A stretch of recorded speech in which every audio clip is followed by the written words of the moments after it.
All right, welcome to Texans Unfiltered. Unfortunately, it's just me tonight. My co-host last minute canceled, so what I'll do is it looks like there's a couple of y'all in chat. I'll just start asking y'all questions and see how y'all are doing. Um, well, how is everyone tonight? Are we tired of the Texans? Are we tired of everything going on with Deshaun? Are we just tired of it all? Waiting for the draft, waiting to know what we are possibly going to do?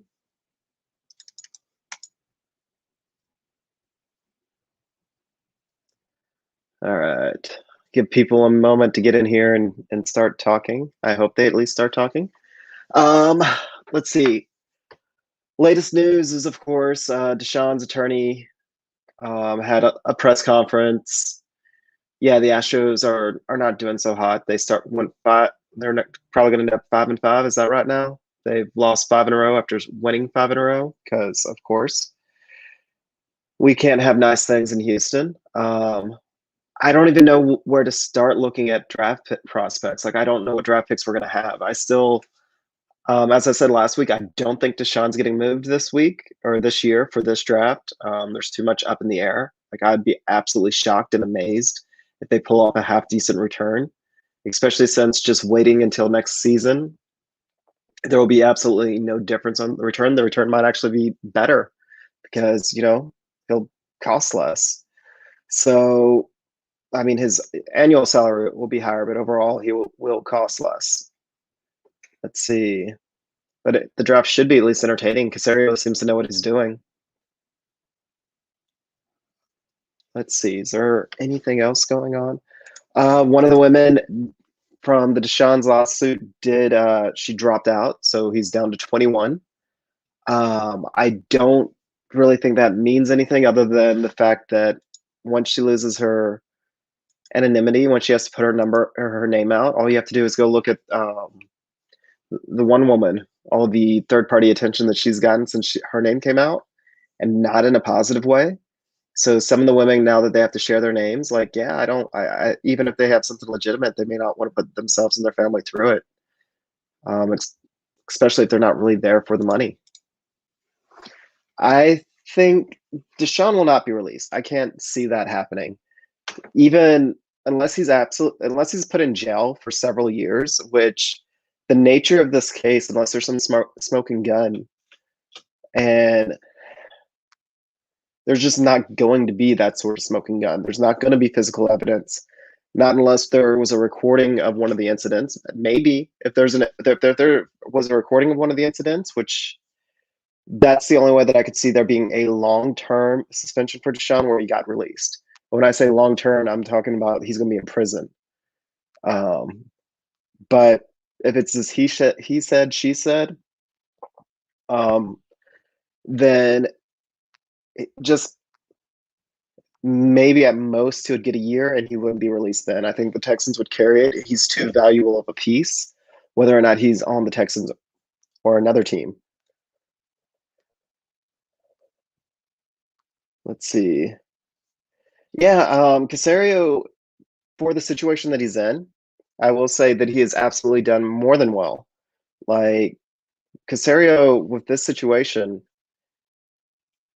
you couldn't predict it. This is definitely the hardest job that any GM could have ever walked into. We went from having a nucleus of stars with a franchise quarterback to a team that is all of a sudden barren of stars. Like, we don't have those upper level players anymore. We don't have those elite tier. And we don't have any draft pick. We don't have the draft picks to recoup them. Like, we have 7 draft picks, which is quite a few, but we don't have a first or a second round pick. So it just makes it so much harder. I think Casario just did wonders with the cap. Like, I don't love any, like, I mean, there's a couple of signings which are nice, but I don't I'm not in love with any of the signings. Like, there's no player on it that I'm just like, look at him. He's gonna take the next level with the Texans. But what he has done is he's built a solid core. Like, if we get, I mean, it's the absolute frustration about being a Texans fan. If Casario was here when we had the Hopkins, when we had Clowney, when we had Watt, when we had all those types of players, these were the type of supporting players, the supporting cast that we needed. But now we have supporting cast with nobody to support. So yeah, for the situation, he's done an absolutely amazing job. Now,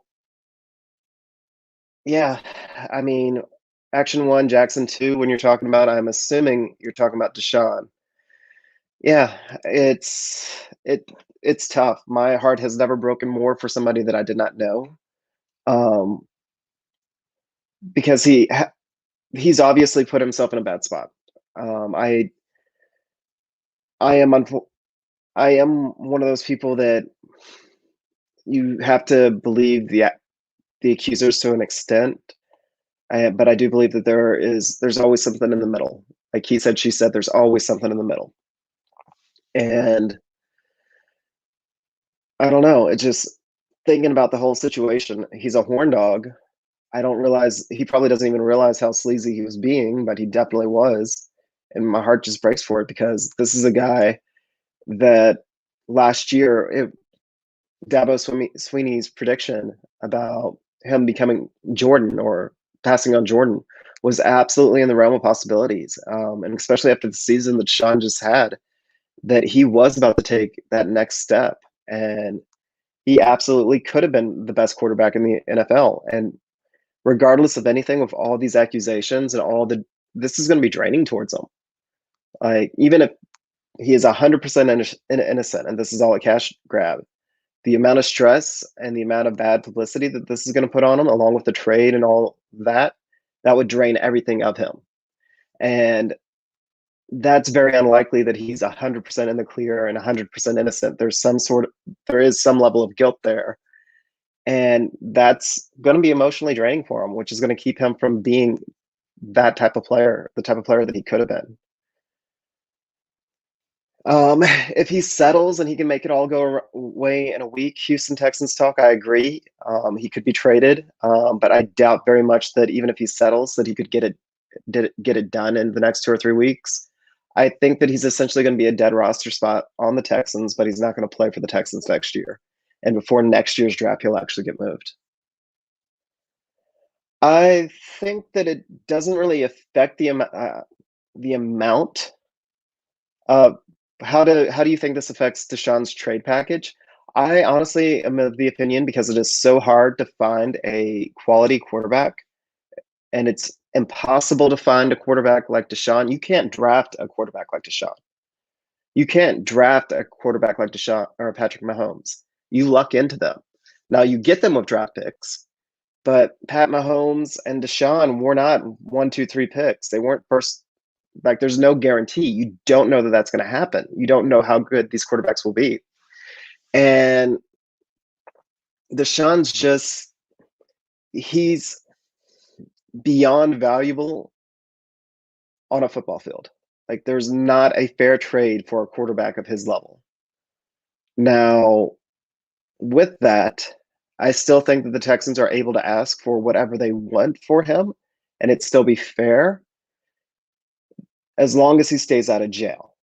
And right now, everything's a civil suit. There's nothing that's been criminal, and just the nature of these type of accusations, it's very unlikely that anything would go to criminal. Like I said it right at the beginning, without some sort of smoking gun, like without some sort of like video or audio recording, like Deshaun's not going really doesn't have a risk of going to jail. Again, it's just right now it's so murky that what sort of suspension is he going to have? That's what I'm going to argue is going to keep his trade value down, because teams don't know what they're trading for. But at the same time, you got to remember, teams draft in the first round all the time players that are injured. It wasn't too long ago where the Tennessee Titans, 2 years ago, with Jeffrey Simmons, where he was out more than half the season. They still used the first round pick on him. So if it just looks like Deshaun's going to be suspended for 6 games, that doesn't lessen his value. The only thing that will impact his value is the threat of him going to jail. And right now, there's no threat of him going to jail. Like, maybe something will turn up, but right now I just don't see that. James is here, maybe, kind of. He's in the dark. I'm driving, but I saw you were solo, and I figured I have 15 to 20 minutes before I get home, so let me at least hop on here. It's like one of those old days, the radio call-in shows when somebody's driving and sitting on traffic. Like, yeah, you can do that. John, it's bullshit. I don't understand what the Texans are doing. If you just look at this organization from the beginning, they've been a mess. They're cursed. I'll hang up and listen. Never listening again. First time caller, and you're done. First time listener, last time caller.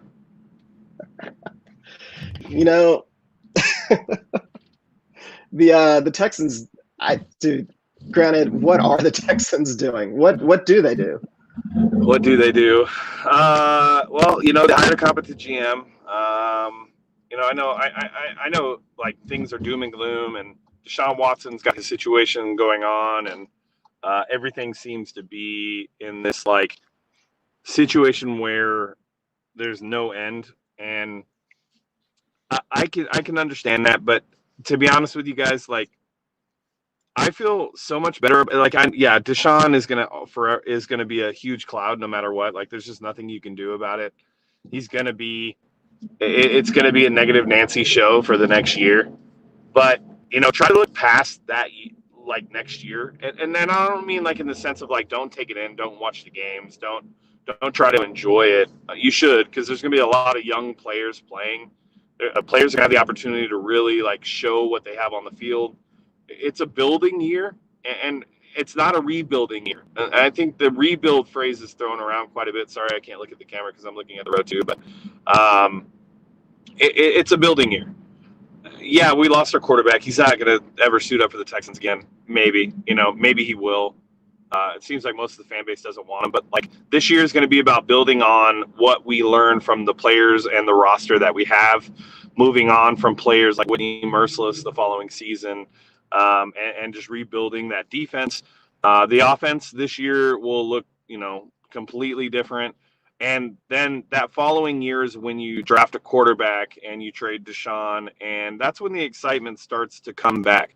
I think it's really hard for anybody to grasp that there should be any excitement around the team, and I think that's fair because we're in, like, this tumultuous place that no franchise of any sports have ever been through. But just look at it as that. No sports team has ever gone through anything like this. Nobody knows how to handle it. But at the end of the day, like, this next year after this is when you really start to get to going and you put the wheels to the ground and you start to see where you can go. And we're going to have draft picks. We're going to have more draft picks once we move Deshaun. And just enjoy the season and enjoy the draft. We're like 2 weeks away. I understand we don't have a first and second, but we do have a third, and we have some other picks, and who knows what can happen between now and then. And, like, this should still be an exciting time. We had a pretty exciting free agency, in my opinion. No big names, but, like, we filled holes on a roster that needed the holes filled, and just smile through it. It's all you can do. I mean, hate to be like that manager that's like, it's going to be a rough shift. We're short-handed.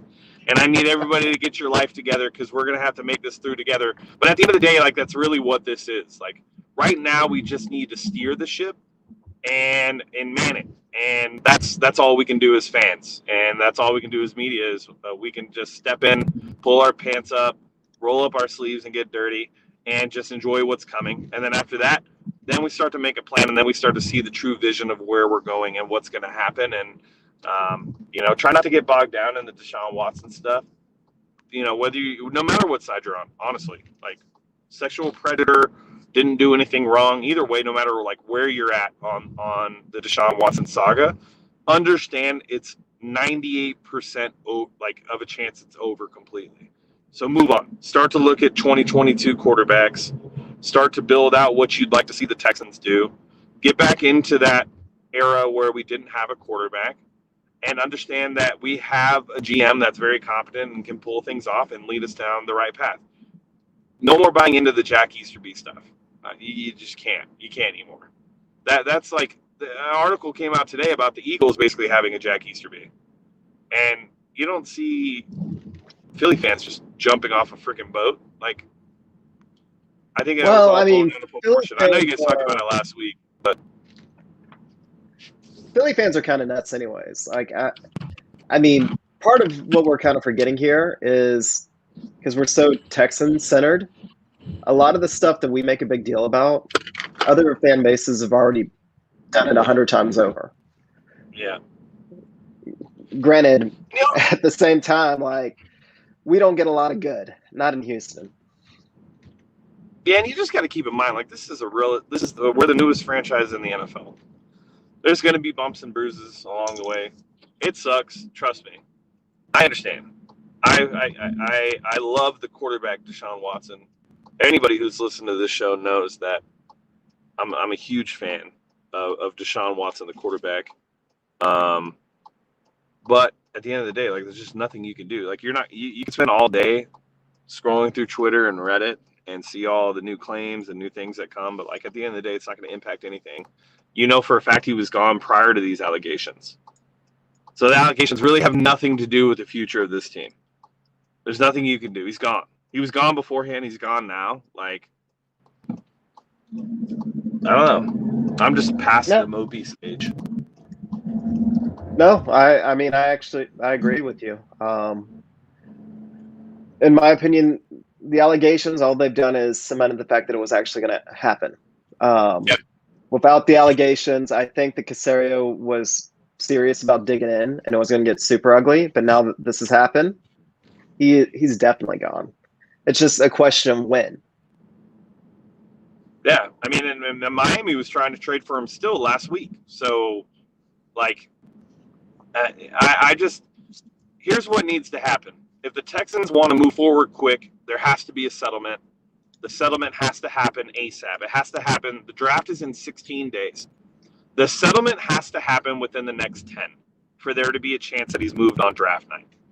A team can weather the PR storm that comes from a settlement. It's not hard to do. At the end of the day, this league is about winning and results. And Deshaun Watson on your roster makes you a competitor, no matter the roster. Washington football team, Miami Dolphins, Denver Bronco, it doesn't matter. Your team is better with Deshaun Watson, even given the draft capital.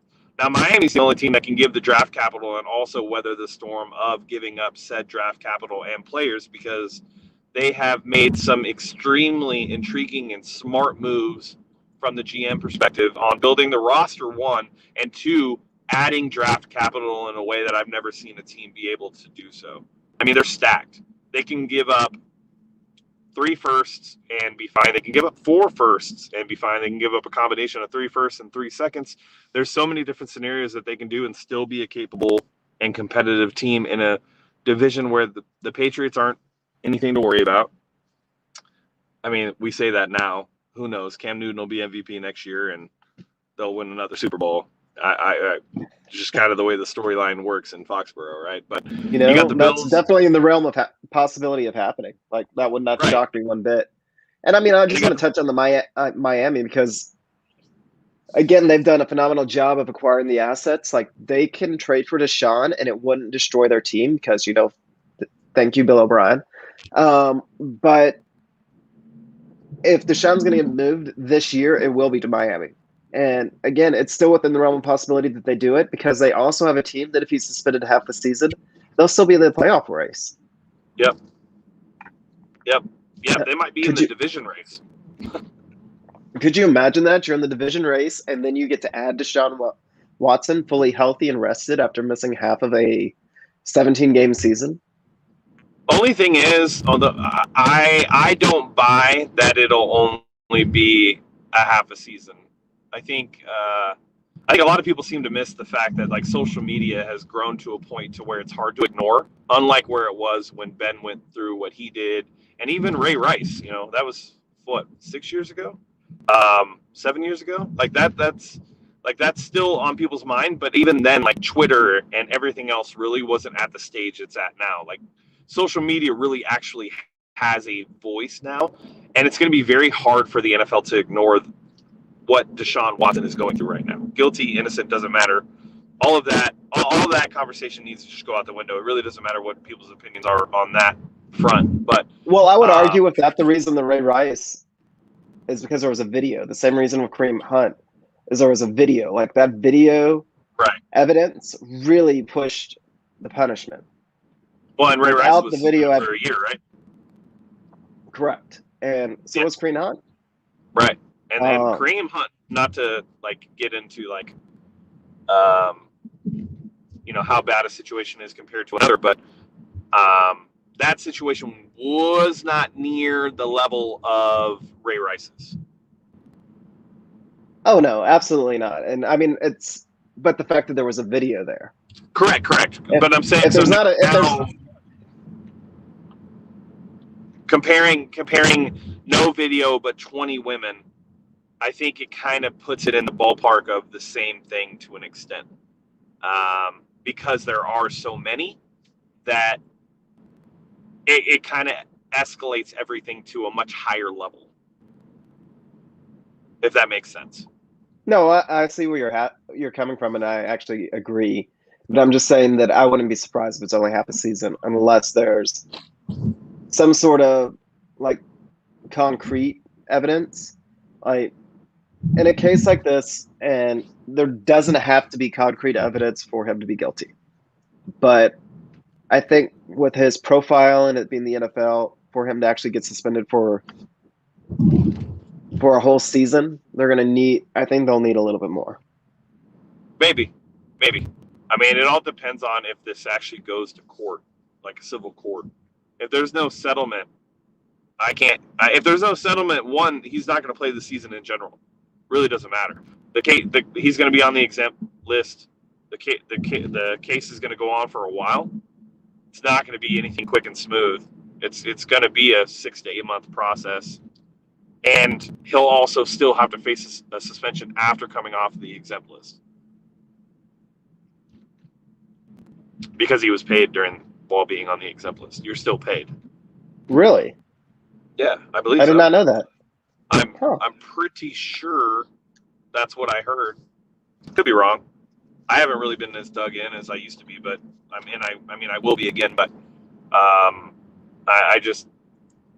believe I heard it on the radio that if he's placed on the exempt list, he is paid. So, but you might want to fact check me. Oh, he is paid. Okay. Yeah.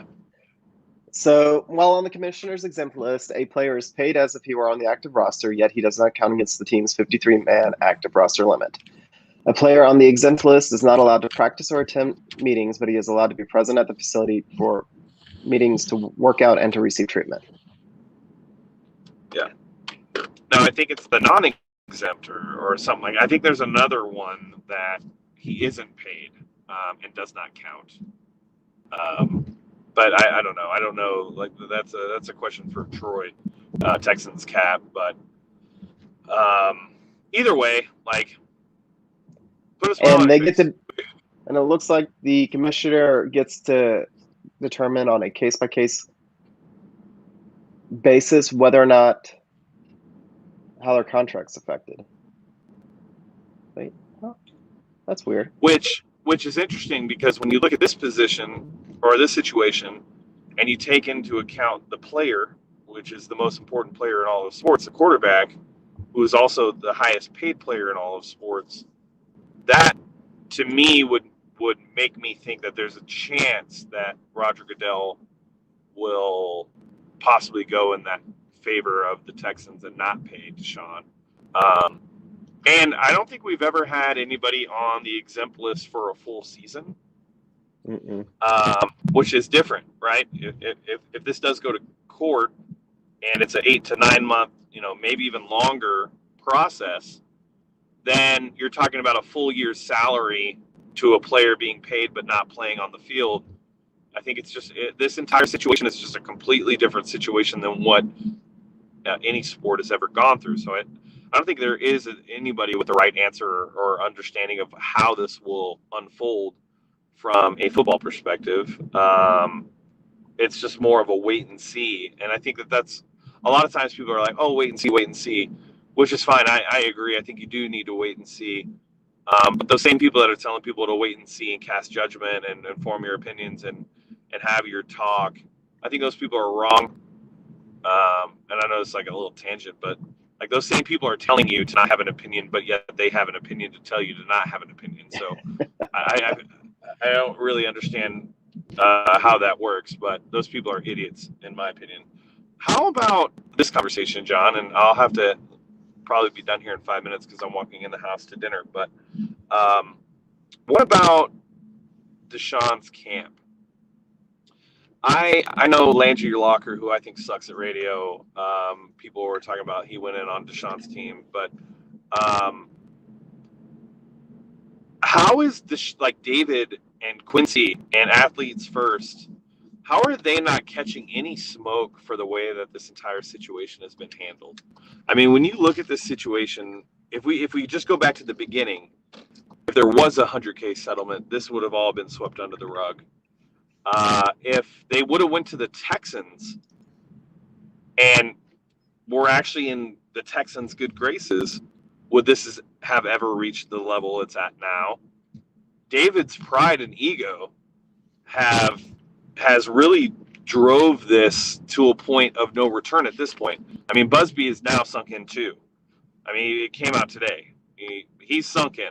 He's not going anywhere. Yeah, there was one woman that dropped off, potentially two, but there's still 20 out there that are willing. 21. 21 that are willing. 21, to and according to Busby, there's 6 to 8 more that have not passed vetting. Today, he said that today, or was that a week? That he hasn't taken on. I think he said that on Wednesday, that he didn't take it on that he didn't take on. There was 5 directly, and then there was another one from Sports Illustrated, and then there's rumors of 2 more talking to other lawyers. Yeah, which that's where things get really complicated for Deshaun at that point. If there is another, the one way that, and you hate to say that women messed up in this situation because they're the ones that are the victims and they're going through these things, but ultimately, the one thing that does hurt Busby is that they are all with one lawyer. This would have been much worse for Deshaun if each one of these women had a different lawyer. But at the end of the day, like David's not getting any smoke. He should definitely get a ton, in my opinion, because he raised all these issues up with the Texans, forced their hand, leaked all these reports to the media. I don't know how far you guys went into the Easterby stuff last week. It didn't seem like you guys went too much into it, but when you look at like the first, me and Jair were talking, and if you look at the first article, right, SI wrote, that came from BOB's agent, right? Makes total sense. Everything that's talked about, that came from Bill O'Brien's agent. Second article, that came from Amy Palcic, right? If you look at what it's dealing with, Amy dealt directly with the players. That's who she spoke to. That's who she had a relationship with. And what is that story about? That story is about the relationship with the players, following players, things of that nature, right? And then you look at the third one, and that one heavily focuses on the relationship with Deshaun Watson and Easterby and the way that he chastised him and patronized him, or at least that's how Deshaun felt, and reaching out to Deshaun's mom and talking about his conduct and things of that nature. And so when you add it all up, this smear campaign for Easterby, I don't want to say was, because this is the part that people tend to really get like not understand. Easterby, the GM, was shit, pure shit. There's no sugarcoating it. He was awful and should have never been in charge. He's not qualified. All of the things that have been said to this point are accurate. But Easterby, the person who has been given all this smoke and death threats and all this other stuff, is just unwarranted, in my opinion. I think it's crazy. I really think it's pretty nuts what he's gone through, and I don't think he deserves it as a person. And the people can't seem to separate the GM and the person. And so now, when you look at it all, it's coming full circle, kind of everywhere now. But David, because he applied so much freaking pressure to the Texans, and the way he handled the trade request, and Deshaun not answering his phone, and not wanting Nick Caserio, and not wanting David Coley, and all these other things, when you look at it, he could have actually leveraged the relationship with the Texans, had this all taken care of in-house, and we wouldn't be in the position we're in now. his client's name wouldn't be being dragged through the mud the way that it is currently. It would have just Now, been is that taken on care of. Deshaun's team or is that on Deshaun? Well, Because so one of the here's the things that's been thing. pointed out by a couple of different lawyers is the way that they're going about this sounds like the person that they're getting their information, i.e. Deshaun, isn't telling them the whole truth. Like, if you look at the legal strategy and how everything's come out. So if Deshaun's not telling his lawyer the whole truth when he's supposed to defend him, do you really think he was telling his team the whole truth? He was still trying to portray this image, or he still thought of himself in this image that he does nothing wrong. A little bit of both. I think David, the way he runs his business with his clients is very family oriented. You also have to look back at Deshaun's life and growing up. Deshaun's never had the father figure. David and Quincy are really like the two closest people that he has. You know, Quincy's also been mentioned to have referred, and he's been brought up twice now in press conferences. So Quincy has no excuse. Quincy was a part of it to an extent, right? I don't think that Quincy was like trying to get Deshaun, I don't think he was trying to go to this far. I think he was just preferring massages. But either way, Quincy and David had to have an idea. They had to have an idea. And I think if that family thing is there with athletes first and David and his clients, then David's a really smart guy. I am pretty sure he has an inkling or an understanding of what was happening. And I do think that Deshaun probably did disclose the proper information, right? Because that lawyer was ready to settle, but just not settle on 100K. And then he makes the comment, what was it? We were basically like they were going to use the settlement as a way to teach Deshaun a lesson to not do it again, right? So therefore, they have some understanding of what was happening, and I think I they think that probably I think they saw it as Deshaun consensually hooked up with one person. Like, I think that's what they saw, and that one person is now blackmailing him. Not so much I think Deshaun may have kept from them how often it happened, where it's like one of those situations. It's like, well, when they probably asked him, "Hey, Deshaun, how many?" Either that or the lawyer's horrible, because I cannot imagine that this was not a question. Deshaun, how many of those women did you have a sexual relationship with? And it sounds like he went one, or maybe he said one. And now a couple of weeks later, well, it's more than one, several of them. Because how they're going about the case is they originally wanted about almost like Deshaun didn't know these women. Like, they were just one-time massages and that's it. Not that the fact that there could have been potentially some sort of conduct there, because you would have thought they would have headed that off at the pass, and they didn't. It just seems like Deshaun's team is literally always on the defense. Whereas if your client's being honest with you, you could at least there's a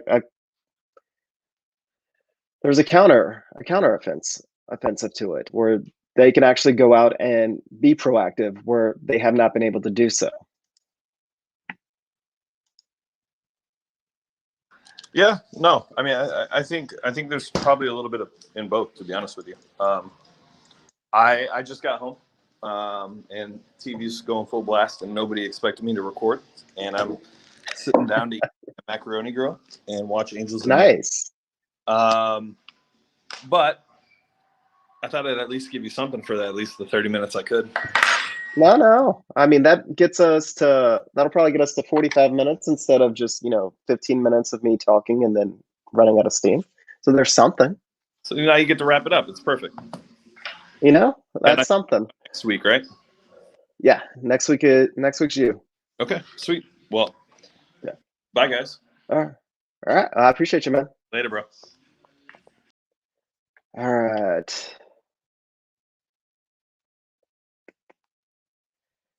Let's see. Is there any good questions that I missed? Just to kind of further elaborate on the exempt list based just on what I was reading, is essentially there's no rules there. It's something they entirely made up to kind of hold players before they got charged and they didn't know what to do with them.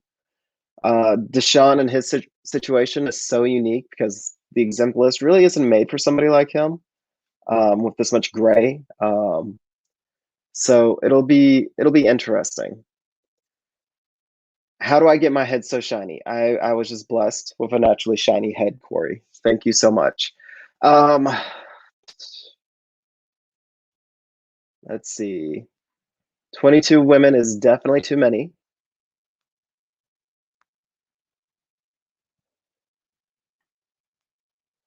That's the question. Check Discord. Is there any questions in Discord? I've got it up. Questions for the show. Okay. Do college athletes receive sufficient compensation consider the amount of revenue they bring in? Should college athletes be considered employees? Wholeheartedly, yes and yes. I do think that there would have to be a significant restructure to how the NCAA works and operates, or, teams like Texas, which actually I wouldn't mind, could literally just pay all the best athletes. But there's got to be a way to balance that out. I mean, granted, having Texas just pay all the best athletes, they would still find a way to mess that up. I have no doubt. But no, that's a great question, Fanatic 116. I do agree that especially college football players, if you look at some of the facilities and some of like the owners or like the dean's box and at Alabama, like they have like diamond in their suites. Like it's just absolutely ridiculous. Like they can't afford to pay their players, and a lot of these guys they deal with injuries and things like that that affect them for the rest of their life. I don't know what the proper balance is because you do need football with fans spending money to support other athletes. Usually, athletic departments are wholly self sufficient, but that's because they rely on football money to be self sufficient. Without football money, I don't know, but there's no tax dollars going to any athlete. Even with public universities, it's usually revenue generated from the athletic department, specifically football. But yeah, athletes, especially revenue driving athletes like football players and basketball players, should definitely be paid. Um, would Mac Jones be the perfect for the Texans? I am not a big fan of Mac Jones. I get why he's moving up the board. There's a reason why he was a 5-star quarterback. Like I don't know, not a big fan of him. I would rather have Trey Lance and let him sit for a year. Like I think the upside is higher there. He just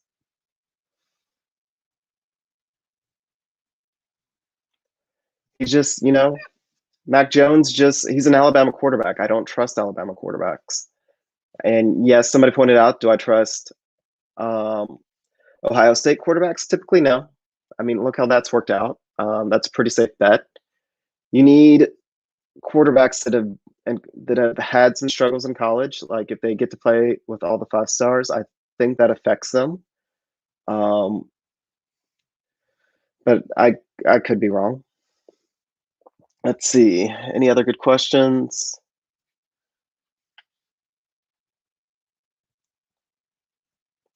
Given that we have a crappy roster and we don't really have a head coach, what are the chances that realistically the Texans become the first team to go 0-17? Well, it's definitely in the realms of possibility. However, I do think it's unlikely. Just 0-17, that's so many games. You're going to luck into a win. I think that our team actually does have more balance on the roster, like not necessarily great players or even good players, but we do have a lot of average players. Like when Casario went out and he said, would you rather go, or he would rather hit a lot of singles with hopefully some doubles instead of going for home runs. I think he definitely went out and hit a bunch of singles. Now we'll get to see if any of those singles turn into doubles, and maybe somebody stretches out into a triple. At that case, the team may look better, but I mean, he's put together a solid roster. However, I will say I am very concerned with Lovie Smith and his comments about not being able to stop three receiver packages and running quarterbacks while he was at Illinois. That's kind of concerning. That's very, very concerning to tell you the truth, because he's complaining that he couldn't get his defensive system set up in it's the Big Ten against college offenses, which I mean, some of them are very, very creative. Don't get me wrong, but they don't have the players and they don't have the players as the NFL.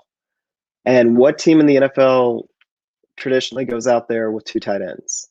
Everybody's going out there with three receivers now. Everybody's going out there with running quarterbacks and receiving running backs. Like the fact that Lovie Smith seemed a little out of touch talking about not being able to put his defensive end at Illinois actually scares the crap out of me. I wasn't a huge Lovie Smith hire to begin with, or a fan of the hire to begin with, and now I'm definitely terrified. Uh, Thoughts on Pep Hamilton? I like Pep. He has a good track record of coming in and developing quarterbacks. It's not just Justin Herbert last year. Andrew Luck also gave him a lot of credit. And I think that for a quarterback coach, he's a steal because he should be an offensive coordinator. I'm almost of the belief that they weren't sure if Tim Kelly was going to stick around and follow Bill O'Brien because everybody else did, or if Tim Kelly was going to get hired away. So I mean, they're paying Pep Hamilton very well to be a quarterbacks coach when he could quite honestly be a very solid offensive coordinator. Talent discrepancy in college is what he means without saying. So maybe when talking about Lovie Smith, he didn't have the talent in college to run his defensive coordinator. Possibly. I mean, with his system, he's relying on a lot more of athletic linebackers. He's running a 4-3, but he's asking those three linebackers to do a lot. Sometimes one's going to drop back. What was it? Brooks or bunch of Brooks? Who was it in Tampa Bay? So long ago. I was a little kid, but it was just that linebacker that he always pointed at that made his defense go. You had to have. Was it Brooks? I don't know, but you have to have that linebacker to make a defense, the Tampa 2 really work the way he wants to. It just gives you so much more flexibility. And I don't know if we have that guy. And if he's really that out of touch with the NFL, maybe. Or maybe he just didn't get the recruits he wanted. Then again, I mean, I know that on the Stootscast, they talked about if you're a quality defensive coach, you should be able to go anywhere and have success. And then they used Muschamp as the example, which kind of defeated their purpose of saying it, even though I'm agreeing with what they were saying, because Muschamp went to South Carolina, had multiple first-round picks, and yet South Carolina had a trash defense the past 3 years. This is with J.C. Horn, who is going to be the best corner in this draft. This was a defense that had Javon Kinlaw, who was an absolute stud for the Niners this past year. And they've also had multiple players drafted in the first 3 rounds over the past couple of years. And every single year, that defense at South Carolina, other than his first 2 years, was horrible. So there may be something to not getting the right players, no matter how talented they are, into your defense. But I don't know. I'm just not a fan of Lovie Smith, and I hope that I'm wrong about him, because if he's able to get even a halfway decent defense, then we are definitely not going 0-17. But I don't know. That press conference just wasn't very inspiring. Yeah, Javon Kinlaw. Like I said, man, he's one of my favorite players. Absolute beast. Let's see. Pep might be able to turn Mac Jones into a stud. Might be able to. I don't know how much more athletic is Mac Jones than AJ McCarron? Like that's AJ McCarron was a prototypical what you wanted a pro style quarterback to look like, and he's been an average backup. So I think the quarterback position, part of the reason it's so hard to scout is players have to go through stuff. Like quarterbacks have to go through stuff. They have to struggle. They have to improvise. They have to really learn on the fly. It doesn't matter what their physical talents look like. It's almost like the perception. Like look for guys that would have been great basketball players as quarterbacks. They can just see the whole court, because that's what you need with your quarterback. Being 6'5", made out of pure muscle with a cannon arm. I mean, you may be able to put up stats, but it doesn't necessarily mean you're going to be a successful quarterback in the NFL. And with Mac Jones, like, I don't think he's based on his pro day numbers, even though those are usually inflated because college is always want their pro players to look better, so they're always a little bit more generous there. Like he doesn't really scream that he's that much more athletic than AJ McCarron, and AJ McCarron is probably the best Bama quarterback over the past couple of years. Maybe Jalen Hurts, but I mean he had to go to Oklahoma. Yeah, I'd rather have a Josh Allen, somebody that's reckless that can agree with Tony Yayo. Take somebody like Josh Allen who's reckless but sees everything and try and get them reined down. Like you do, you want those hyper aggressive, like great athletes that can throw with accuracy. Um, even though Allen, which is absolutely amazing, like I thought he was going to bust it out. I'm definitely wrong on him because I didn't think you could teach accuracy. But, Buffalo proved me wrong. They taught Josh how to be a little bit accurate, and that's all it took. How do you feel about the Tunsil trade? Well, at the time, I supported it because I thought our pick would be in the 20s. I didn't realize we were going to fall off the cliff. When you're essentially giving up, it's always called 2 firsts and a second. But if you're giving up picks in the late 20s, it's essentially 2 seconds and a third versus an early round first round pick, which of course it became. That's what made it painful. Now, looking back on it in hindsight, yeah, it was a dumb trade. Like the smart thing to do is draft Orlando Brown and, making Titus Howard play left tackle. Like there's other things I could have done that would have been smarter and cheaper. And then we're not in this situation. We have our draft picks and who knows what type of players those turn into. But when you think you have a team that's in the upper echelon, do you make a trade for a proven stud or are you taking a lottery ticket to the draft? Because first round players don't live up to the hype all the time. Like there's the first round bust rate, I think is something like 40%. So yeah, even though that's 60% of the time you're going to get a contributing player, the other 40% doesn't happen. So I can completely understand trading draft picks for proven players. Like I still sympathize it. I still get it. Do I think that it was too much? Even at the time, I said it was kind of steep, but I understood it. Definitely understood it. Now, looking back in hindsight and the fact that we fell off a cliff, it's a horrible move. But again, at the time, when you think that you're going to be a top tier team, you think that you're going to be in the playoffs, you think you're going to have a pick in the late 20s, I can understand the reasoning. I mean, I'll even go out here and say this, and I know this is a little bit controversial. I actually don't think Bill O'Brien's plan was wrong. I think that his execution was horrible. Like trading for a guaranteed left tackle to protect your franchise quarterback for the next 10 years. That's not a bad plan. Like you know what you're going to get with Tunsil. You're going to get one of the best draft picks in one of the best tackles in the NFL for 2 non-guaranteed draft picks. Like you don't know what those 2 players are going to turn into. And this even goes with Hopkins, like trading Hopkins to get more draft picks. Again, not necessarily bad plans. It's just the execution was horrible. Like the idea behind it was solid. Execution was just absolute shit. So if you had somebody like a Casario, a professional GM, that maybe was listening and planning with Bill O'Brien, these things don't turn out bad.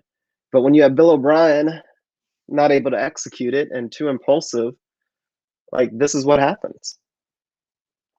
All right. I think I'm going to take like 1 or 2 more questions while we have here. Yeah. Tony Yayo, definitely right. Wirf was the best tackle in 2020, and he was drafted at the 13th pick. And Andrew Thomas was the worst first-round draft tackle, and he was drafted 4th. You nailed it.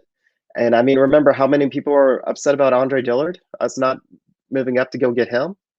Titus Howard has been a much better player than he has, a much better pro. Even though he's been hurt, he's been a better pro than Dillard. So again, you never really know how the draft is going to shake out. Like there's no guarantees there.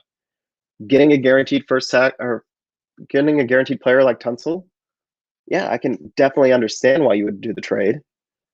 Maybe not send a 2 first rounds, maybe just a first and a second, or maybe a first and 2 seconds, or something else that could have been better. Or maybe not having the franchise completely fall off a cliff. That would have made it a lot less painful. I think that there would have been a happy medium with Brian Gaine. I think that if Bill O'Brien could have just gotten Gaine to be more aggressive. I'm beginning to understand why they were so quick to get rid of Gaine, because they thought they had a chance to get Caserio, and Caserio looks so far like he might be the general manager that was worth all that hassle. Maybe. I mean, it seems like he might. Then I kind of get it.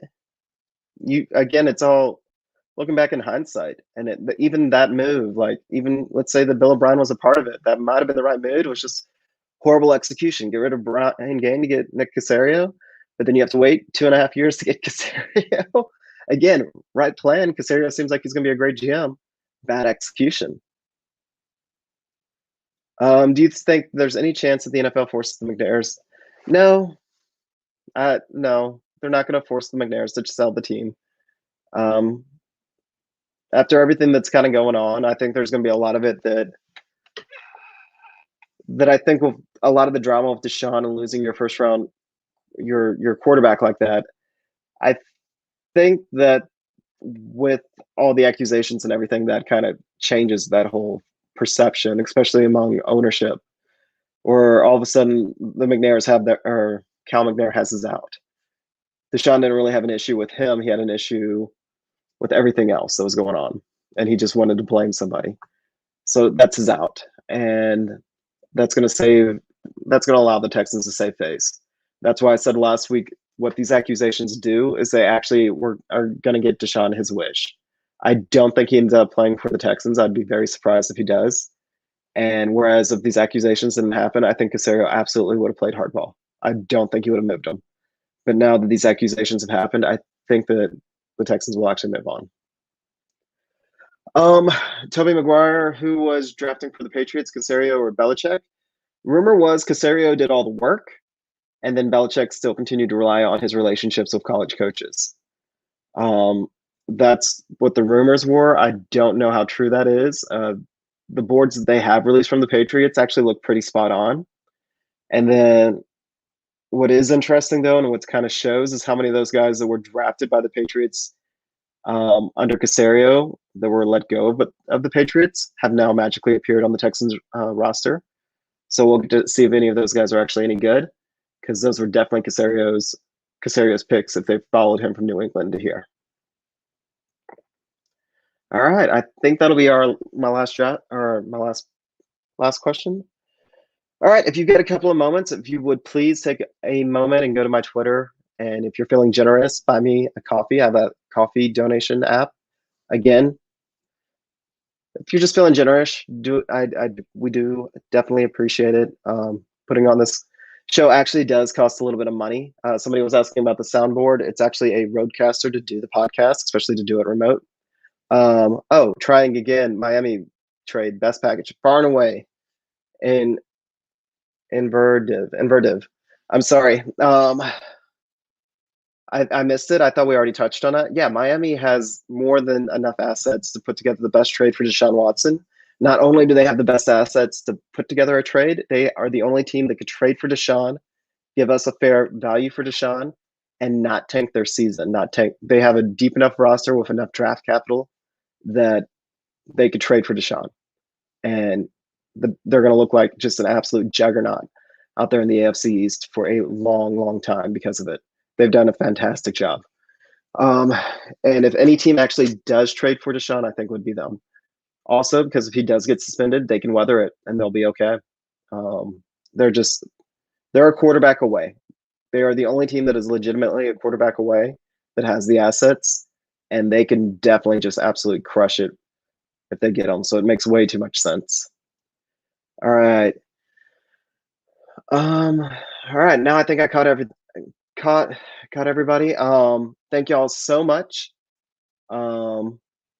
I will see you next week. James will be back next week. It looks like it'll be both me and him. And that'll be it. Follow me on Twitter at JohnAWade3. Also follow all of us at Houston FB Pod. Sometimes James takes over it. Usually it's Jair. Jair also has his personal account, JRLTX. One of the best follows in all of Twitter for anything Houston sports related. That is JRL Sports TU.